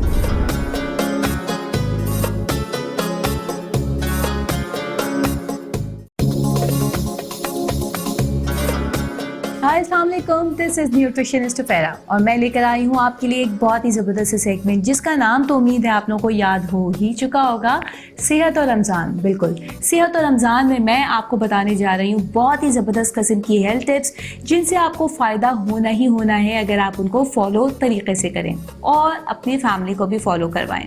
سوال میرے پاس آیا کہ واٹر میلن اتنی شدید گرمی میں کھانے کا تو بہت دل چاہتا ہے، لیکن اس سے بہت ساری بیماریوں اور پریشانیوں کا بھی خطرہ لاحق رہتا ہے، کیونکہ جس نے سوال کیا انہی کے جاننے میں کسی ایک کو تربوز کھانے کی وجہ سے فوڈ پوائزننگ ہو گئی۔ تو وہ پریشان ہے کہ یہ تو اتنا خوبصورت پھل ہے، اللہ تعالیٰ کی اتنی بڑی نعمت ہے، تو کیا یہ فوڈ پوائزننگ جو ہے وہ تربوز کی ہی وجہ سے ہوئی؟ اور اگر ہوئی ہے تو ہمیں کون سی ایسی احتیاط کرنی چاہیے، کیا ایسی پریکاشنز لینی چاہیے کہ ہم اس قسم کی بیماری سے محفوظ رہیں، کیونکہ تربوز تو ہمیں بہت پسند ہے۔ تو سب سے پہلے تو میں یہ آپ کو بتاتی چلوں کہ اگر آپ کو تربوز پسند ہے تو آپ واٹر میلن کی گرین ٹی مت لینا بھولیے، جو کہ آپ کو بالکل تربوز کا ہی فلیور دے گی، بلکہ بہت ہی کوئی زبردست سا ایک فلیور دے گی آپ کے ہاٹ بیوریج میں۔ لیکن ساتھ ساتھ تربوز کے بارے میں جہاں پہ ہم بات کر رہے تھے تو بالکل تربوز کے ساتھ نہ اس سے پہلے نہ اس کے بعد آپ نے پانی پینا چاہیے۔ تقریباً آدھے سے پون گھنٹے کے گیپ کے بعد آپ نے پانی لینا ہے۔ تربوز کے ساتھ آپ کسی بھی قسم کی روغن غذا آگے پیچھے نہیں کھا سکتے، صرف اور صرف تربوز کو انجوائے کیجیے۔ تربوز ایک بادشاہ پھل ہے جو اپنے ارد گرد میں کسی چیز کو برداشت نہیں کرتا، بس یہی کوٹ یاد رکھیے۔ اور تربوز کے ارد گرد نہ پانی پئیں اور نہ کسی اور چیز کو کھائیں، کیونکہ تربوز اٹسیلف اپنے اندر بہت سارے وائٹامنس رکھتا ہے، نیوٹرینٹس رکھتا ہے، تو یہ ایک بہت بہترین پھل ہے آپ کے لیے۔ اب واپس آتے ہیں ہم اپنے سیگمنٹ کی طرف۔ میں اپنے سیگمنٹ میں بتاتی چلوں کہ میرا جو ساتھ دے رہا ہے، آپ کو صحت مند رکھنے میں جو ساتھ دے رہا ہے وہ ہے لپٹن کی گرین ٹی۔ گرین ٹی میں بھی تربوز کا فلیور موجود ہے جناب۔ گرین ٹی کے بارے میں اگر میں بتاؤں تو گرین ٹی ایک ایسا بیوریج ہے جو کہ آپ کو بہت ساری بیماریوں سے، بہت ساری پریشانیوں سے محفوظ رکھ سکتا ہے، جس میں کہ اسکن کا خراب ہو جانا، جس میں کہ لیتھارجک ہو جانا، جس میں کہ انرجی لیول لو ہو جانا، جس میں کہ ہارٹ ڈیزیزز ہیں، بلڈ پریشر کا ہائی ہو جانا، کولیسٹرول لیول کا ہائی ہو جانا، یا پھر کینسر کا ہو جانا ہے۔ جی جناب، بالکل اتنی ساری بیماریوں سے آپ کو گرین ٹی اپنی حفاظت میں رکھے گا۔ تو گرین ٹی اگر آپ کے کچن میں موجود نہیں ہے جناب تو جلدی سے جائیے قریبی اسٹور سے لا کر اپنے گھر میں گرین ٹی ضرور رکھیے، کیونکہ اس میں موجودہ چیزیں، اس کی موجودہ نیوٹریشنل فیکٹس جو ہیں وہ آپ کو ان تمام بیماریوں سے حفاظت میں رکھیں گے۔ میں ایک ایک کر کے بتاتی چلوں۔ اگر اوبیسٹی کی بات کرتے ہیں، ویٹ لاس پر آتے ہیں، تو گرین ٹی سے بہتر آپ کے پاس کوئی چیز نہیں ہے جس سے آپ بہت اچھے طریقے سے ویٹ ریڈیوس کر سکتے ہیں، because it will help you a lot. اس میں موجودہ کیتھیکنز جو ہیں وہ آپ کے فیٹ کو اسٹور ہونے سے بھی روکتے ہیں اور ساتھ میں فیٹ برننگ میں بھی ہیلپ کرتے ہیں۔ تو جب نہ تو آپ کا فیٹ اسٹور ہونا ہے اور ساتھ میں برن بھی ہونا ہے، تو موٹاپے کی تو وجہ ہی آپ کی باڈی میں موجودہ فیٹ ہوتا ہے۔ تو اس لیے گرین ٹی بہت ہی فائدہ مند ہے آپ کے ویٹ لاس کے لیے۔ ساتھ میں اس میں موجودہ لیوونائز جو ہیں وہ آپ کے کولیسٹرول کو ہائی ہو جانے سے محفوظ رکھتے ہیں اور ساتھ میں بلڈ پریشر بھی کنٹرول رکھتے ہیں، جس کی وجہ سے آپ ہارٹ کی جو بیماریاں ہوتی ہیں جو کہ جان لیوا بیماریاں ہوتی ہیں ان سے محفوظ رہیں گے، کیونکہ ہارٹ کی بیماریاں کا جو سبب ہوتا ہے وہ ہوتا ہے کولیسٹرول کا بڑھ جانا یا پھر بلڈ پریشر کا ہائی ہو جانا۔ اگر آپ کا بلڈ پریشر ذرا سا بھی آپ کو خطرہ لگتا ہے کہ ہائی ہوتا ہے تو پلیز اپنا بہت زیادہ خیال رکھیں، ریگولر چیک اپ کرواتے رہیں۔ بلڈ پریشر چیک کرنے کی مشین آپ کے گھر میں موجود ہونی چاہیے۔ بلڈ پریشر ہائی ہونے کی انڈیکیشنز کیا ہیں کہ آپ کے سر میں درد ہو رہا ہے یا آپ بہت زیادہ ہیوی فیل کر رہے ہیں، ڈراؤزی فیل کر رہے ہیں، نیند بہت زیادہ آ رہی ہے، یہ والی جو جگہ ہوتی ہے یہاں پہ بہت شدت سے درد ہوتا ہے، یا سویلنگ کا ہو جانا۔ ہر انسان کی اپنی جسامت اور اپنی فزیکل کنڈیشن کے لحاظ سے ڈفرینٹ سمٹمز ہوتے ہیں، لیکن بلڈ پریشر ہائی ہو جانا it self is very dangerous. Please take a lot of care اور ان چیزوں کا خیال رکھیے، اور اس کے لیے ضروری ہے کہ آپ کے گھر میں بلڈ پریشر چیک کرنے کا آلہ موجود ہونا چاہیے۔ جی، یہ چھوٹی چھوٹی احتیاط ہوتی ہیں جو کہ ہمیں اپنی اور اپنے پیاروں کی زندگیاں بہت عزیز ہوتی ہیں، اس کے لیے لازمی ہے کہ ہم یہ تمام چیزوں کا خیال رکھیں اور یہ چیزیں ہمارے گھر میں موجود ہو۔ جہاں ہم اتنی ساری شاپنگ کر رہے ہوتے ہیں وہاں ہم صحت سے ریلیٹڈ قیمتی چیزوں کو اپنے گھر میں اپنے پاس کیوں نہ رکھیں۔ رمضان ہمارے گھروں میں آتے نہیں ہیں کہ ہم اپنے دسترخوانوں کو رنگا رنگ چیزوں سے سجا دیتے ہیں، جس میں بہت خوبصورت رنگ کے فروٹس بھی ہوتے ہیں، پکوڑے، سموسے، جلیبیاں بھی ہوتی ہیں، لیکن ساتھ میں بہت سارے کلرفل سے بیوریجز بھی ہوتے ہیں جن کو ہم مشروب بھی کہہ سکتے ہیں، شربت بھی کہہ سکتے ہیں۔ اچھا تو بہت لگتا ہے اتنی شدت کی گرمی میں ٹھنڈا ٹھنڈا شربت پینا روزہ کھولنے کے بعد، لیکن اس میں شوگر کانٹینٹ بہت ہائی ہوتا ہے جو کہ آپ کی صحت کے لیے نقصان کرتا ہے۔ میرا ہمیشہ سے سجیشن ہے کہ جب آپ روزہ کھول رہے ہیں تو 1 گلاس پانی لیں اور اس کے بعد 2 کھجوریں لیں اور نماز کے لیے کھڑے ہو جائیں۔ نماز پڑھنے کے بعد جو آپ نے لینی ہے چیز وہ ہے ایک فروٹ چاٹ کا بول، یا پھر آپ دہی بڑے لے سکتے ہیں یا پھر چھولے لے سکتے ہیں۔ یہ تینوں چیزیں ایک ہیلدی ڈش ہے جو کہ آپ کے دسترخوان پہ یوزلی موجود ہی ہوتی ہے رمضانوں میں، لیکن بہت سارا پانی پی لینا یا بہت سارا میٹھا شربت پی لینا آپ کی صحت کے لیے نقصان دہ ثابت ہو سکتا ہے، کیونکہ اتنی دیر فاسٹنگ میں رہنے کے بعد جب آپ ایک دم سے ہائی شوگر لیول کا ڈرنک پیتے ہیں تو وہ آپ کی شوگر لیول کو ہائی کر سکتا ہے۔ میں آپ کو ریکمینڈ کروں گی، سجیسٹ کروں گی کہ آپ اتنے ہائی شوگر لیول کے ڈرنکس کو ریپلیس کریں لپٹن کی گرین ٹی سے، تاکہ آپ صحت مندانہ طریقے سے اپنے روزے کو گزار سکیں۔ اور لپٹن ٹی میں موجود ہے ایک یونیک امینو ایسڈ جس کا نام ہے تھیانائن، کیفین کے ساتھ مل کر آپ کو ایک الگ انرجی کا بوسٹ دے گا، جو کہ آپ کی کھوئی ہوئی انرجی جو کہ روزہ کھولنے کے بعد میٹابولک ریٹ ہائی ہو جانے کی وجہ سے کہیں گم ہو جاتی ہے، وہ واپس لے آئے گا اور آپ ہو جائیں گے انرجیٹک اور آپ کی انرجی ہو جائے گی بوسٹ، اور آپ ساتھ میں آگے آنے والی عبادتیں جو کہ عشاء کی نماز ہو گئی، تراویح ہو گئی اور دیگر گھر کے کام ہو گئے وہ خوش اسلوبی کے ساتھ انجام دے سکتے ہیں، اور جی راتوں کی عبادات بھی بہت اچھے طریقے سے پرفارم کر سکتے ہیں۔ عبادت کے دوران بھی آپ چاہیں تو لپٹن کی گرین ٹی کا 1 کپ لے سکتے ہیں، جو کہ آپ کو کہیں سے بھی نقصان تو نہیں بلکہ فائدہ ضرور کرے گی۔ اسی کے ساتھ ساتھ اگر میں اسکن کی کیئر پر آؤں تو کون چاہتا ہے کہ خوبصورت نہ دکھے یا خوبصورت اسکن کا مالک نہ ہو، تو اس کے لیے بھی میں بتاتی چلوں کہ گرین ٹی بہت فائدہ مند ہے، کیونکہ اس میں موجود ہے اینٹی آکسیڈنٹس، آپ کی باڈی کی ڈیمیج سیلز کو ریپیئر کرتے ہیں اور آپ کی اسکن دکھتی ہے خوبصورت، گلوئی اینڈ فریش۔ جی بالکل، اگر آپ کی باڈی میں اینٹی آکسیڈنٹس ایک اچھی مقدار میں جاتے رہیں تو وہ آپ کی باڈی کی ڈیمیج سیلز کو ریپیئر کرتے رہتے ہیں، جس سے نہ کہ صرف اسکن بہت خوبصورت دکھتی ہے بلکہ آپ کے اندر کسی بھی قسم کا انفیکشن ریز ہونے سے بچا رہتا ہے، خاص طور پہ cancer it self is an infection, جو کہ اگر آپ گرین ٹی لے رہے ہیں تو اس سے بھی آپ محفوظ رہ سکتے ہیں۔ دیکھا آپ نے گرین ٹی میں کتنے سارے فائدے ہیں، 1 نہیں، 2 نہیں، 3 نہیں، 4 نہیں، بلکہ بے شمار فائدے۔ اور رمضان میں اتنی سخت گرمی میں اگر آپ کو لگے کہ you don't want to take a hot beverage, تو آپ اس کو چلڈ فارم میں بھی لے سکتے ہیں۔ اس کا طریقہ یہ ہے کہ آپ نے اس کو اسی طریقے سے گرما گرم چائے کے طور پہ بنانا ہے اور اس کو پھر روم ٹیمپریچر پہ لا کے کرشڈ آئس کے ساتھ آپ اپنے گھر والوں کو سرو کر سکتے ہیں۔ آپ اس میں تربوز کے کیوبس بھی ڈال سکتے ہیں، ساتھ میں آپ اس میں لیمن جوس بھی ایڈ کر سکتے ہیں اور اس کو اپنے فیملی کو سرو کر سکتے ہیں. اور اس سے ایک جو انرجی کا بوسٹ آئے گا، اس سے جو ایک فیل آئے گا فریشنس کا، اس کے بعد آپ مجھے ہی دعائیں دینے والے ہیں کہ نیوٹریشنسٹ آف ایرا نے ہمیں کتنی اچھی چیز ریکمینڈ کی ہے. تو دیکھا آپ لوگوں نے کہ کتنی سارے فوائد ہیں ایک گرین ٹی میں چھپے ہوئے، اور اس کے ساتھ ساتھ میں نے جو آپ کو ہیلتھ ٹپس دی ہیں آئی ایم شیور کہ آپ اس کو فالو کریں گے. ضرور اپڈیٹ کیا کیجیے، ہمیں میسج کیا کیجیے، میرے انسٹاگرام پہ میسج کیا کیجیے اور بتائیں کہ کیسا لگا آپ کو یہ سیگمنٹ اور آپ مجھ سے اور کیا کیا چیزیں جاننا چاہتے ہیں. مجھے اجازت دیجیے. دس از نیوٹریشنسٹ آف ایرا. انشاءاللہ تعالیٰ کل ملاقات ہوگی. اللہ حافظ.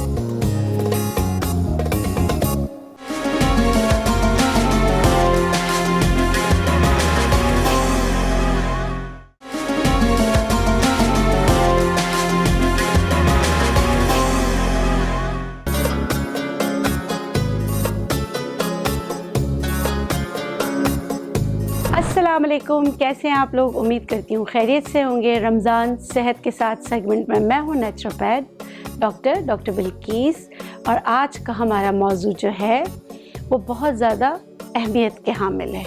اہمیت کا حامل کیوں ہے؟ کیونکہ میں اس کو کہتی ہوں کہ وہ جو آرگن ہے وہ ہمارا کیمیکل لیبارٹری ہے، وہ جو ہے ہمارا باورچی خانہ ہے، وہ ہمارے غذاؤں کو ڈسٹریبیوٹ کرنے میں اور جو ہے نا چیزوں کو ہر جگہ پہنچانے میں مدد کرتا ہے. واحد اللہ تعالیٰ نے اس میں یہ رکھا ہے کہ وہ جو ہے گرو بھی ہو جاتا ہے. کوئی بھی آرگن گرو نہیں کرتا مگر وہ کر جاتا ہے. بہت سارے لوگ سمجھ گئے ہوں گے میں بات کر رہی ہوں جگر کی. اسی لیے ہم اپنے پیاروں کو جن کا نام لیتے ہیں تو ہم کہتے ہیں وہ تو میرا جگر ہے. یعنی جگر اتنا ایسا ورڈ ہے کہ ہر ایک کو پتہ ہے، اور لیکن آپ کو پتہ ہے اپنے پیارے کا بہت خیال رکھنا پڑتا ہے. اپنے پیارے کا خیال کس طرح آپ رکھیں گے؟ چھوٹی چھوٹی ٹپس میں آپ کو بتاتی ہوں. ہمیشہ لیور ڈیٹاکسیفیکیشن پہ جائیں. ہمیشہ جو ہے نا ساری عورتیں جو مجھے سن رہی ہیں ان کو پتہ ہے نا کہ جب ہمارا کچن ہی صحیح نہیں ہوگا تو ہم اچھی غذائیں کیسے بنائیں گے؟ جب ہمارا برتن ہی صحیح نہیں ہوگا تو. اسی طرح یہی حال ہمارے جگر کا ہے. جگر خون کو ڈسٹریبیوٹ کرتا ہے، چیزوں کو اپنے پاس رکھتا ہے، لیکن یہ جگر بیمار ہو جاتا ہے جب ہم بہت زیادہ مرغن غذائیں کھاتے ہیں. میرے خیال سے، میرے حساب سے 10 میں سے 1 بندہ یا 2 بندے، یا اس کا ریشو اب بہت زیادہ بڑھ گیا ہے، ہر کوئی کہتا ہے کہ فیٹی لیور ہے. اب فیٹی لیور ہونا تو ایک فیشن بن چکا ہے، لیکن یہ ہے تو شرم کی بات. فیٹی لیور کیوں ہوا؟ جب لیور فیٹی ہو جاتا ہے اس کے بعد دوسرے امراض، اور آپ کو پتہ ہے کہ جگر جب خراب ہونے لگتا ہے تو ہمارے پیٹھ میں، کندھوں میں درد سٹارٹ ہو جاتا ہے. ہم اس چیز کو اگنور کرتے ہیں. پتے میں پتھری، پتا بھی جو ہے وہ جگر کا حصہ ہے. ہمیں ان دونوں کا خیال رکھنا ہے. ہم ان دونوں کا خیال کیسے رکھیں گے؟ سب سے پہلے صبح اٹھ کے جو آپ پانی پئیں وہ ہمیشہ لوک وارم پانی پئیں. اس کے بعد اپنی کوئی غذائیں استعمال کریں یا کوئی بھی ٹوٹکا کریں، کوئی بھی ریمیڈی کریں. پہلے ہائیڈریٹ یور باڈی، اپنی باڈی کو ہائیڈریٹ کریں. اس کے بعد املی آلو بخارا بہت بہترین ہے لیور ڈیٹاکسیفیکیشن پہ. ہم نے ہمیشہ لیمبو پانی سنا ہے، شہد پانی سنا ہے، لیکن 1 املی 3 آلو بخارے آپ کے جگر کو نئی زندگی دینے میں آپ کی مدد کرتے ہیں. آپ نے کیا کرنا ہے؟ 3 آلو بخارے 1 املی کو رات کو پانی میں ڈھک کر رکھ دیں. صبح اس کو مل چھان کر پی لیجئے. یہ جو ہے بہت بینیفیشل ہوتا ہے جگر کے امراض کے لیے بھی، جگر کو نئی حیات دینے کے لیے بھی. اب جگر میں دیکھیں hepatitis A B C D E کہاں تک ہم پہنچ چکے ہیں. اور جگر کو اچھا رکھنے کے لیے قدرت کے قریب آئیے. بہت ساری ایسی چیزیں جو انسان نے بنائی ہے وہ استعمال نہیں کیجیے. اور جو ہے نا جگر کو صحیح رکھنے کے لیے اور پانی کو ابلا ہوا پئیں، کیونکہ آپ کو پتہ ہے نا ہیپیٹائٹس، ابھی گرمیاں ہیں تو ہیپیٹائٹس یہ کتنا پھیلے گا؟ وہ کس سے پھیلتا ہے؟ وہ گندے پانی سے، گندی غذاؤں سے. تو پلیز اپنا خیال رکھیں. بازاری گلی سڑی چیزیں، باسی چیزیں نہ کھائیں، تازہ بنا کے کھائیں. اور بہت ساری گروپس کو ایک ساتھ مکس کر کے نہ کھائیں. ہمیشہ جو ہے نا اپنا دسترخوان جتنا سادہ رکھیں گے اتنا ہی آپ کے جگر کو نئی زندگی ملے گی. اس کے علاوہ ایک اور نسخہ میں آپ کو بتا دیتی ہوں. ایک قہوہ ہے جو آپ کی بہت مدد کرے گا. آپ نے گلاب کی پتیاں، سونف اور پہاڑی پودینہ ہم وزن پیس کر پاؤڈر بنا کے رکھ لیں، لیکن گلاب کی پتیاں دیسی ہونی چاہیے. اس کا قہوہ بنا کے دن میں 2 بار پیجیے. آپ کو جگر کے کوئی بھی امراض ہو لیکن یہ آپ کی مدد کرے گا.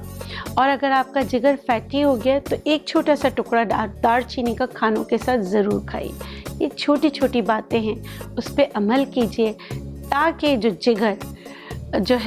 جگر یعنی لیور، اس کی صحت کو برقرار رکھیں، تاکہ یہ صحت مند ہو کے ہمارے باڈی میں جو ڈسٹریبیوشن ہے، جو چیزیں ہیں، جو ہم غذائیں کھاتے ہیں، جب وہ جگر سے گزرتی ہیں، کچھ چیزیں وہ اپنے پاس رکھتا ہے، کچھ چیزیں ہماری ڈسٹریبیوٹ کر دیتا ہے ہمارے خون کے ذریعے ہماری پوری باڈی میں. تو اس کا خیال رکھیں. اس کا خیال رکھیں گے تو آپ کی زندگی آسان ہوگی. تو میں امید کرتی ہوں کہ یہ چھوٹی باتوں پہ آپ عمل کریں گے. اور اس کے ساتھ مجھے دیجیے اجازت. انشاءاللہ پھر ملیں گے کل ایک نئے موضوع کے ساتھ.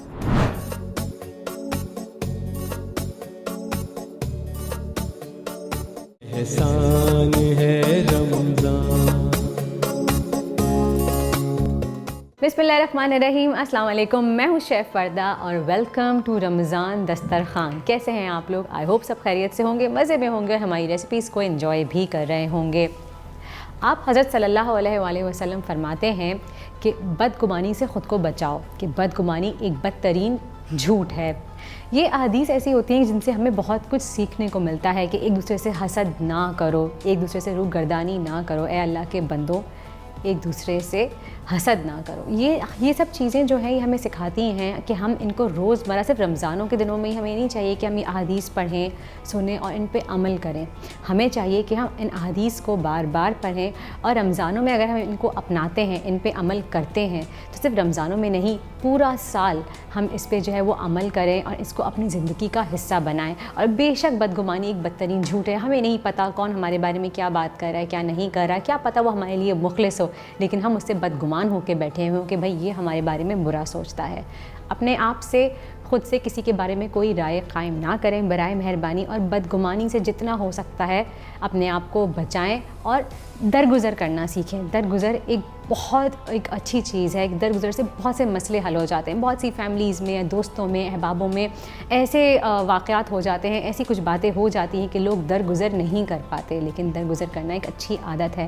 آپ صلی اللہ علیہ وسلم فرماتے ہیں کہ اگر تمہاری معافی مانگتے ہوئے اگر تمہاری عزت میں کوئی تھوڑی تمہیں محسوس کمی ہو کہ کمی ہو گئی ہماری عزت میں، تو قیامت کے روز تم مجھ سے لے لینا. کتنی ہی بڑی بات ہے. جب ہمارے پیارے نبی اتنی بڑی بات فرماتے ہیں تو ہماری کیا اوقات ہے. ہم ان کی تو کیا کہتے ہیں کہ ان کے دھول کے ذرے برابر بھی نہیں ہیں. پھر کہاں سے ہماری عزت اتنی بڑی ہو جاتی ہے کہ ہم کہتے ہیں جی ہم کسی کو درگزر نہیں کریں گے، ہم کسی کو معاف نہیں کریں گے. تو جناب برائے مہربانی ان باتوں کو سیکھیں، سمجھیں، اپنی فیملی کو سمجھیں، اپنے بچوں کو سمجھیں اور اس پہ عمل کریں تاکہ ہم اپنی زندگی ایک خوش اسلوبی سے گزار سکیں. اور اسی کے ساتھ ہی ہم شروع کرتے ہیں آج کا شو، جو ہم کہتے ہیں کہ سب سے پہلے جب ہم بات کر رہے ہیں کہ اپنی فیملی کو سکھانے کی، تو ہمیں اپنی فیملی کو، اپنے گھر والوں کو سیف رکھنے کے لیے یہ بھی سکھانا ہے کہ ہمیں اپنانی ہے ایک چھوٹی سی عادت، جو کہ ہے بار بار ہاتھ دھونے کی. لیکن بار بار ہاتھ دھونے کی عادت کسی عام صابن سے نہیں، ہمیں بار بار ہاتھ دھونے ہیں ڈیٹول کے اینٹی بیکٹیریل ہینڈ واش اور سوپ سے. کیونکہ کرونا وائرس کی تیسری لہر جو ہے وہ بہت خطرناک ہے اور بہت سے لوگ اس کے حادثے کا شکار ہو رہے ہیں. تو آئیے سب سے پہلے ہم بھی اپنے ہاتھ دھو لیتے ہیں ڈیٹول سے. جی جناب السلام علیکم. یہ ہمارے جو ہیں وہ ایک ریپرزینٹیو ہیں ڈیٹول کے، ہمارے بھائی ہیں جو ہر روز یہاں پہ ہمارے لیے کھڑے ہوتے ہیں، میری مدد کرتے ہیں ہاتھ دھونے میں. تو بہت بہت شکریہ آپ کا جناب. Dettol antibacterial hand wash سے ہاتھ دھونے سے پہلے میں آپ کو انٹروڈیوس کروانا چاہوں گی. اب تو آپ لوگ جو ہے وہ انٹروڈیوس تو ہو ہی گئے ہوں گے، بلکہ میں آپ کو ریمائنڈ کراؤں گی کہ اگر ابھی تک آپ لوگوں نے اپنے گھر میں یہ نہیں خریدا ہے تو جا کے ابھی خرید کے آئیے. اور یہ ہے ہمارا ڈیٹول کا all in one disinfectant spray, جس کی وجہ سے آپ کو جو ہے وہ بار بار اسپرے گن میں ڈیٹول اور پانی بنانے کی ضرورت نہیں ہے اپنے گھر کو ڈس انفیکٹنٹ کرنے کے لیے، بلکہ ڈیٹول کا آپ صرف یہ آل ان ون جو ہے وہ ڈس انفیکٹنٹ اسپرے لے آئیں. اور بس اتنا سا کرنا ہے آپ نے کہ اس کو شیک کرنے میں تھوڑی سی محنت کرنی ہے.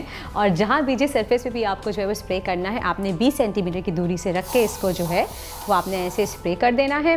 اور اس کے بعد وائپ آف کرنے کی بھی ضرورت نہیں ہے جناب, اتنی محنت بھی نہ کریں آپ. ڈیٹول نے ہماری لائف جو ہے وہ بہت ہی آسان کر دی ہے. یہ خود بخود ہی جو ہے وہ ہوا میں جو ہے وہ خشک ہو جائے گا, ڈرائی ہو جائے گا, اور جو بھی سرفیس ہے آپ کی اس کو وہ ڈس انفیکٹنٹ کر دے گا. یہ آپ جو ہے وہ کاؤنٹر ٹاپس پہ, باتھ روم کے ٹاپس پہ, ماربل پہ, صوفہ پہ, فرنیچرز پہ, ٹیبلز پہ, ڈور کے نابس پہ, آپ جہاں چاہیں ان کو یوز کر سکتے ہیں. لیکن آپ نے 2 چیزوں کا خیال رکھنا ہے کہ یہ پروڈکٹ جو ہے ڈس انفیکٹنٹ اسپرے یہ فلیمیبل ہے. آپ نے اس کو چولہے کے پاس, آگ کے پاس نہیں کرنا. جب چولہا جل رہا ہو اس وقت آپ نے اس کو یوز نہیں کرنا. گاڑی میں آپ نے اس کو نہیں رکھنا. ان شارٹ آپ نے اس کو گرمی سے بچانا ہے. لائک گرمی والی جگہ پہ جہاں پہ زیادہ گرمی ہوتی ہے وہاں پہ آپ نے نہیں رکھنا, کیونکہ یہ آگ پکڑ سکتا ہے. اور دوسری بات یہ کہ جب بھی آپ اس کا استعمال کرتے ہیں اپنے کچن کاؤنٹر ٹاپ کے اوپر, تو کم سے کم بھی کوشش کریے 30 to 45 منٹس تک آپ چولہا نہ جلائیں, تاکہ ہم اپنے آپ کو کسی بھی خدا نخواستہ حادثے سے محفوظ رکھ سکیں. تو یہ ہماری کچھ پریکاشنز ہیں جن کو آپ نے فالو کرنا ہے. اور اب چلتے ہیں ہاتھ دھونے کی طرف, کیونکہ جراثیم کا خاتمہ بھی تو کرنا ہے ہمیں Dettol antibacterial hand wash سے. جناب تھینک یو سو مچ. میں نے ہاتھ جو ہیں وہ ویٹ کر لی ہیں. آپ ٹیپ واٹر بند کر دیجئے پلیز. میں بار بار کہتی ہوں کہ برائے مہربانی پانی کا ضیاع جو ہے وہ نہ کریں. میں یہاں پہ یوز کر رہی ہوں ڈیٹول کا antibacterial hand wash. Dettol کا اینٹی بیکٹیریل سوپ بھی ہے, اور ڈیٹول دیتا ہے ہمیں 100% کرونا وائرس کے جراثیم سے تحفظ. بلکہ نہ صرف کرونا وائرس کے جراثیم سے, بلکہ 100 قسم کی مختلف بیماریاں پھیلانے والے ایسے جراثیم بھی ہیں جن سے ڈیٹول ہمیں جو ہے وہ حفاظت فراہم کرتا ہے. اور ایک چھوٹا سا تحفظ کا دائرہ ہم بنا لیتے ہیں یہ عادت اپنا کے اپنی فیملی اور اپنے گھر والوں کے ارد گرد. جناب ہاتھ جو ہیں وہ دھل گئے ہیں. اسٹیپس تو آپ کو یاد ہو ہی گئے ہوں گے, کیونکہ اب میں آپ کو نہیں بتاؤں گی بلکہ آپ لوگ میرے ساتھ ساتھ دھوئیں گے. جناب ہاتھ ہمارے دھل گئے ہیں اور میں اس کو رنس آف کر لیتی ہوں سوپ کو. چلیں جی یہ ہو گیا. اور اب کیا کرنا ہے ہمیں, اب ہم یوز کریں گے روز پیٹل کا الٹرا سافٹ ٹیشو پیپر, کیونکہ ہم چاہتے ہیں کہ ہمارے ہاتھ دھونے کے بعد جو ہے وہ جراثیم سے پاک ہو جائیں اور جراثیم ان میں نہ رہے. تو اس لیے ہم یوز کریں گے ٹیشو پیپرز روز پیٹل کے الٹرا سافٹ, اور یوز کرنے کے بعد ہم اس کو ڈسکارڈ کر دیں گے. This is called safety, perfect safety, یعنی کہ پرفیکٹ جو ہے وہ آپ کا بچاؤ ہے جراثیم کے خلاف ڈیٹول اور روز پیٹل کے ساتھ. جی جناب تو چلتے ہیں اب ہماری کوکنگ کی طرف. آج ہم کیا بنا رہے ہیں, آج بھی ہم بنا رہے ہیں بہت ہی مزے کی ریسیپی, لیکن آج جو ہم بنا رہے ہیں وہ ہم بنا رہے ہیں رول. اور ہم کوئی نارمل رول نہیں بنا رہے, ہم بنا رہے ہیں چکن 65 رول. اب یہ چکن 65 رول کیا ہے, اسٹارٹ کرتے ہیں, پھر ساتھ ساتھ بتاتے بھی ہیں آپ کو کہ اس کا نام چکن 65 کیوں ہے, یہ بھی تو ایک کویسچن ہے. جناب سب سے پہلے میں یہاں پہ لے لیتی ہوں ایک ایمٹی بول, کیونکہ مجھے کرنی ہے میرینیشن. سب سے اس کے لیے میرے پاس یہاں پہ ہے 400 گرام جو ہے وہ چکن ہے میرے پاس, جس کو میں نے کیوبس میں کٹ کر لیا ہے, وہ میں اس میں ایڈ کر دیتی ہوں. اچھا میرینیشن میں جائے گا ہمارے پاس نمک, 1 ٹی اسپون اس میں ڈالا نمک. لہسن ادرک کا پیسٹ جائے گا اس میں 1 ٹی اسپون. لال مرچ پاؤڈر, اس میں اگر کشمیری لال مرچ آپ کے پاس ہے تو وہ بھی آپ ڈالیے گا, وہ اس کا اوریجنل اوتھینٹک فلیور آئے گا. ہمارے پاس یہاں پہ کشمیری لال مرچ نہیں تھا, ہم نارمل مرچ ڈال رہے ہیں اس میں 1 ٹی اسپون. لیکن اگر کشمیری مرچ اویلیبل ہے آپ کے پاس تو وہ ڈالیے گا, اس کا کلر اور اس کی خوشبو بہت ہی مزے کی آئے گی. لیمن جوس ڈالیں گے جناب یہاں پہ 1 to 2 ٹیبل اسپون. گرم مسالہ پاؤڈر 1/2 ٹی اسپون. اور اس میں ہم ڈالیں گے ریڈ فوڈ کلر. ریڈ ہی ڈالنا ہے آپ نے, کیونکہ چکن 65 کا جو ایکچوئل کلر ہوتا ہے وہ ریڈ ہی ہوتا ہے. اور اس کو ہم مکس کر لیتے ہیں ایسے. اس کو ہم نے میرینیشن ٹائم دینا ہے 30 منٹس کے لیے. ہمارے پاس کیونکہ ٹائم نہیں ہوتا اتنا تو میں یہاں پہ فوراً ہی اس کو فرائی کر لوں گی, لیکن آپ نے اس کو لازمی جو ہے وہ 30 منٹس کا ٹائم دینا ہے. یہ دیکھیے تھوڑا سا میں اور ریڈ فوڈ کلر ایڈ کر رہی ہوں اس میں, کیونکہ پراپر ہمیں چاہیے اس کا ریڈ کلر.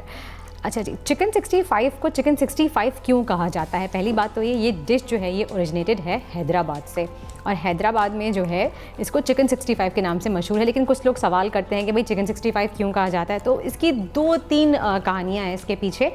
کہ بھئی کچھ لوگ کہتے ہیں کہ ایک شیف تھے جنہوں نے اس کو جو ہے وہ 1965 میں انٹروڈیوس کروایا تھا, تو اس لیے اس کا نام چکن 65 لگ پڑ گیا. کچھ لوگ کہتے ہیں کہ بھائی اس کا نام جو ہے, اس میں مسالے بہت اسپائسی بنتا ہے یہ, تو اس کو جو ہے وہ اسپائسی کرنے کے لیے انہیں 65 طرح کے مسالے استعمال کیے تھے, تو چکن 65 نام پڑ گیا. اب نام تو پڑ گیا لیکن اب ہمیں نہیں پتہ کہ ایکچوئل کہانی جو ہے وہ کیا ہے اس کی, تو ہم اسی نام سے جانتے ہیں کہ چکن 65 ہے یہ. تب اسٹارٹ کرتے ہیں. میرینیشن جو ہے وہ ہماری یہاں پہ ہو چکی ہے, اسٹوو آن کر لیتے ہیں کیونکہ ہم بنا رہے ہیں paratha roll, chicken 65 paratha roll, تو اس کے لیے مجھے پراٹھے چاہیے. تو میں زیادہ اس کو نہیں کوک کروں گی, صرف میں نے تھوڑا سا آئل ڈال کے اس کو بھوننا ہے, اس کے مسالوں کو پراپر طریقے سے ہم نے پکا لینا ہے. اور کوکنگ آئل میں کون سا یوز کروں گی آپ جانتے ہیں, میں چاہتی ہوں ہمارے تمام کھانے بنے امیونٹی سے بھرپور, کلونجی کی امیونٹی سے بھرپور, تو اس لیے میں صرف یوز کروں گی ڈالڈا کلونجی کنولا آئل, جو کہ پاکستان میں پہلی بار انٹروڈیوس کروایا ہے ڈالڈا نے. کلونجی آئل کو کوکنگ آئل میں مکس کرنا کوئی آسان کام نہیں ہے, لیکن ڈالڈا نے اپنی مہارت کے ذریعے یہ کر کے دکھایا ہے, ہمارے لیے بنایا ہے ایک امیونٹی سے بھرپور آئل جو کہ آپ کے سامنے ہے. کلونجی کی افادیت سے ہم سب واقف ہیں ماشاءاللہ, ہم سب کو پتہ ہے کلونجی میں جو ہے کتنے نیوٹرینٹس ہیں, وہ ہمارے لیے کتنی اچھی ہے, کتنی صحت کے اس کے فوائد ہیں. تو اب آپ دیکھیے اگر کوکنگ آئل میں کلونجی کا آئل جو ہے وہ شامل ہو جائے تو آپ سمجھ سکتے ہیں کہ ہمارے تمام کھانے جو ہیں وہ کتنے فل آف نیوٹرینٹس ہو جائیں گے, کتنے ہمارے لیے صحت بخش ہو جائیں گے. جناب یہاں پہ میں یوز کروں گی 1 to 2 table spoon Dalda kalonji canola oil, that's it. اور جیسے ہی آئل گرم ہوگا اس میں ہم جو ہے جو ہماری میرینیٹڈ چکن ہے چکن 65 وہ ہم ڈال کے اس کو پکا لیں گے, اور پھر اس کے بعد ہم بتائیں گے آگے کیا کرنا ہے. پہلے چکن تو پک جائے. جی آئل جو ہے وہ گرم ہو گیا ہے اور یہ ڈال دی ہم نے اس میں chicken 65.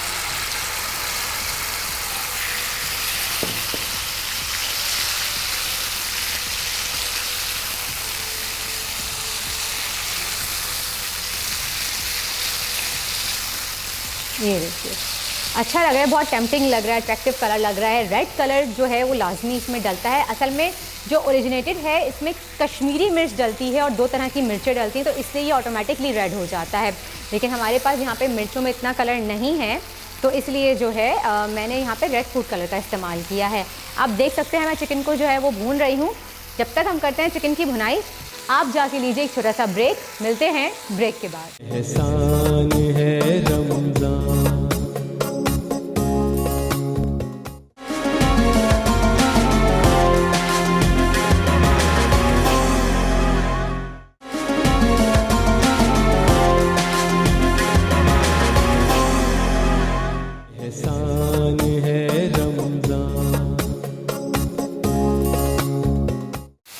Welcome back after the break. آپ دیکھ رہے ہیں رمضان دسترخوان, اور رمضان دسترخوان میں میں بنا رہی ہوں یہاں پہ چکن 65. بھائی ہسٹری میں بتا چکی ہوں آپ کو کہ چکن 65 اس کو کیوں کہا جاتا ہے. اگر آپ نے نہیں دیکھا تو آپ ریپیٹ پہ ہماری ٹرانسلیشن دیکھ لیجیے گا, یا پھر یوٹیوب پہ آپ سرچ کر سکتے ہیں. جناب دیکھیے چکن جو ہے وہ ہماری بن چکی ہے. میں اسٹوو یہاں پہ بند کر رہی ہوں اور میں اس کو ایک بول میں ٹرانسفر کر رہی ہوں. بالکل ڈرائی سی رکھنی ہے کیونکہ ہمیں اس کے جو ہے وہ رولز بنانے ہیں. اور جناب یہ دیکھیے ہم نے چکن جو ہے وہ بنا لی ہے, چکن ہماری ریڈی ہو چکی ہے. اب میں اس کی بنا رہی ہوں ڈپ. جو پراٹھے کے اندر ہم لگائیں گے وہ ڈپ کیسے بنے گی, وہ بھی بہت ہی مزے کی ہے. اچھا میرے پاس یہاں پہ سلائسڈ انین ہیں جو کہ میں نے پانی میں بھگو کے رکھے تھے, اور اس کے بعد اس کو میں نے اسٹرین آؤٹ کر لیا تاکہ پیاز کی تیزی جو ہے وہ ختم ہو جائے. اچھا اب ہم اس کی ڈپ تیار کریں گے. ڈپ کے لیے مجھے یہاں پہ چاہیے میونیز اراؤنڈ 2 ٹیبل اسپون, یا پھر 1 ٹیبل اسپون جتنی ڈپ آپ نے بنانی ہے. 1 ٹیبل اسپون گرین چٹنی, جو ہری چٹنی آج کل رمضانوں میں ہر گھر میں موجود ہوتی ہے, وہ لے لیں گے ہم. یہاں پہ تھوڑا سا نمک ڈالیں گے اس میں ہم, just a pinch of salt as per your taste. اور دہی جائے گا اس میں 1 2 3 to 4 ٹیبل اسپون, اور اس کو ہم کر لیں گے اچھی طریقے سے مکس. اور اس کو ایک کریمی ٹیکسچر, کریمی فلیور دینے کے لیے ہم اس میں ایڈ کریں گے نیسلے ملک پیک کی کریم اراؤنڈ 1 to 2 ٹیبل اسپون. اب یہ کوانٹٹی جو ہے میں یہ آپ کو بتا رہی ہوں اپنی ریشو کے حساب سے, آپ اپنے ٹیسٹ کے حساب سے, یا جتنے پراٹھے آپ بنا رہے ہیں اس کی کوانٹٹی کے حساب سے اس کو کم بڑھتی کر سکتے ہیں. یہاں پہ میں یوز کر رہی ہوں نیسلے ملک پیک کی کریم, اور سیزر کہاں ہے,